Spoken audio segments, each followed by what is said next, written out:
እንግዲህ አብርሃም ከ3 እስከ 10 ዓመት እስር ይጠብቀዋል ማለት ነው። ሰላም ጤና ይስጥልኝ፣ እንዴት ናችሁ? ለዚህ ቻናል አዲስ ከሆናችሁ ሰብስክራይብ በማድረግ ቤተሰቦች እንድትሆኑ ጋብዛለሁ።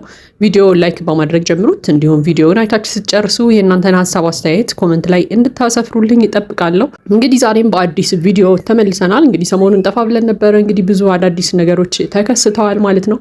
እንግዲህ ከነዚህ አዳዲስ ነገሮች አንዱ ያው ዳኒና ሜሪ እንግዲህ በአብርሃም ላይ ሴራ እያሴሩ እንደሆነ ባለፈው ሰምተን ነበር እና እንግዲህ ያንን ሴራቸውን ዛሬ አጠንክረው ቀጥለው እንግዲህ የማይወጣው ጉድ ውስጥ ከተውታል ማለት ነው።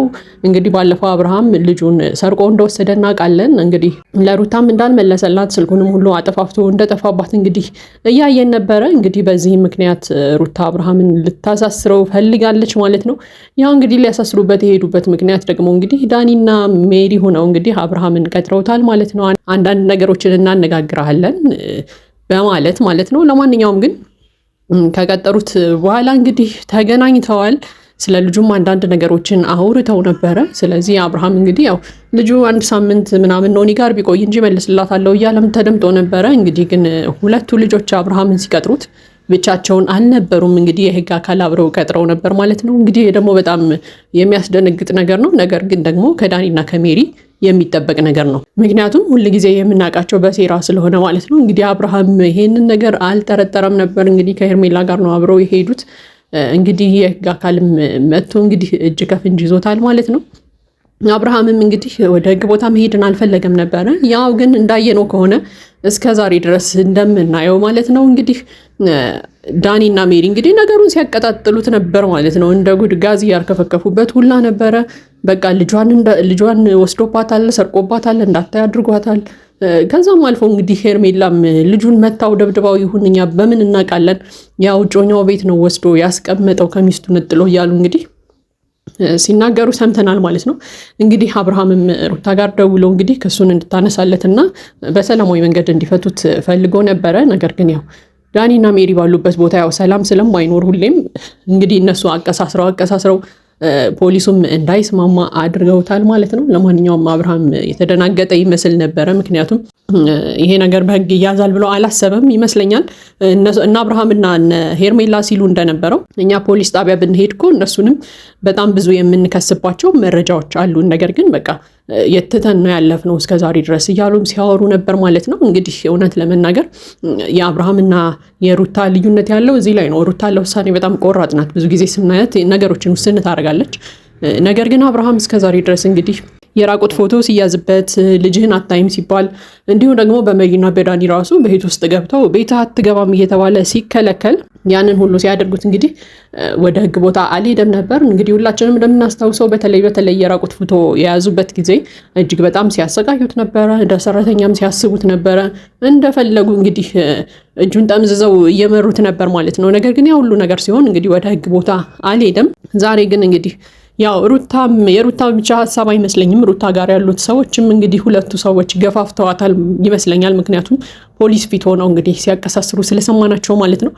ለማንኛውም እንግዲህ አብርሃም ታስሯል ማለት ነው። ይህንን ነገር እንግዲህ ቡዜና ዴቭ ሰምተዋል ማለት ነው። ቡዜና ዴቭ እንግዲህ ባለፈው እንዳየነው ቡዜም እንግዲህ የሩታን ልጅ መልስ ቶሎ አሁኑ እያለች እንግዲህ አብርሃምን ስትቆጣው ሰምተን ነበረ። እውነት ለመናገር ዴቭም እንግዲህ ከሩታ ጋር አውርቷል በተፈጠረው ነገር ዙሪያና እንግዲህ አብርሃም ልጅሽን እንዲመልስልሽ አደርጋለሁኝ እያለ እንግዲህ ሲያናግራት ሰምተን ነበረ እና አብርሃም በመታሰሩ በጣም የተናደዱ ይመስላሉ። ምክንያቱም ለምን ትንሽ ቀን አልሰጠሽንም? ለምን አልታገሽንም? እኛ ልጅሽን እንመልስልሻለን፣ እጅሽን እናስገባልሻለን እያልንሽ ነበረ። ነገር ግን አንቺ አሁንም ቢሆን ልጁን አሳስረሸዋል። ስለዚህ በጣም ነው ያዘንብሽ እያሉ እንግዲህ ሲቆጧት ነበር። እንግዲህ ያው ትንሽ ቡዜም ስሜታዊ ሆና አይተናታል ዛሬ ማለት ነው። እንዴት ወንድሜን ታሳስሪያለሽ ስትልም ተደምጣለች።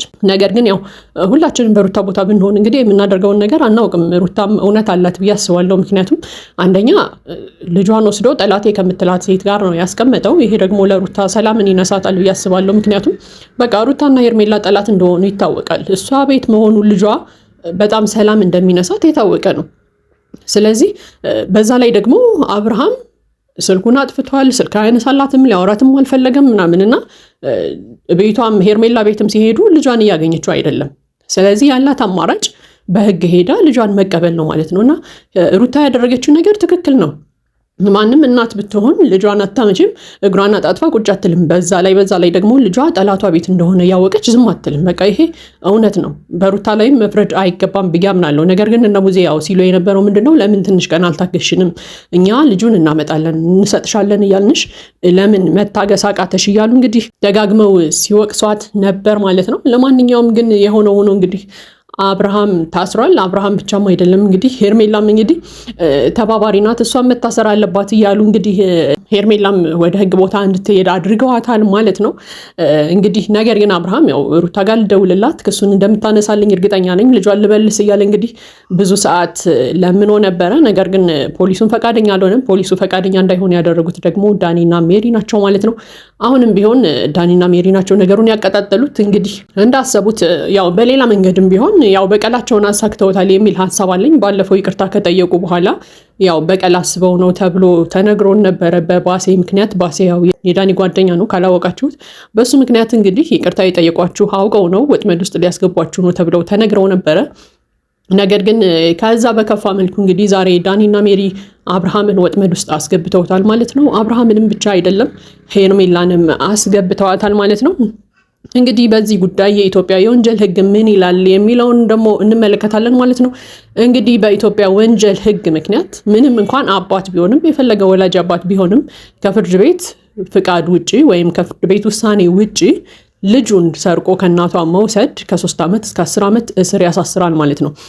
እንግዲህ ሩታ በአብርሃም ላይ ጨክና ክሱንም ማታነሳለት ከሆነና ክሷን ጠንካራ አድርጋ የምትቀጥል ከሆነ አብርሃም ከ3 ዓመት እስከ 10 ዓመት ሊታሰር ይችላል ማለት ነው። ምክንያቱም ሩታ ቡዜ ጋር ስታወራ እንደሰማናት ከሆነ እንደውም ልጁን እስከ መጨረሻው እንዳያየው ላደርገው ሁላ እችላለሁ በህግ እያለች ስለነበረ ማለት ነው። እንግዲህ ሩታ ገፋ ብላ በህግ ከሄደች ከ3 ዓመት እስከ 10 ዓመትም አብርሃምን ልታሳስረው ትችላለች ማለት ነው። ምንም እንኳን አባት ቢሆን ከፍርድ ቤት ውጪ ልጅን ከእናት ነጥሎ በመውሰዱ ብቻ ማለት ነው። ለማንኛውም እንግዲህ የሩታን ልብ ያራራልህ ነው የሚባለው። ያው ሁላችንም ፈርተን ነበር ይሄ እንደሚፈጠን። ምክንያቱም አብርሃም ትንሽ እስከዛሬ ድረስ ተረጋግቶ ታግሶ መጨረሻ ላይ ትልቅ ፋውል ነው የሰራው። በቃ ልጁ ነው የትም አይሄድም።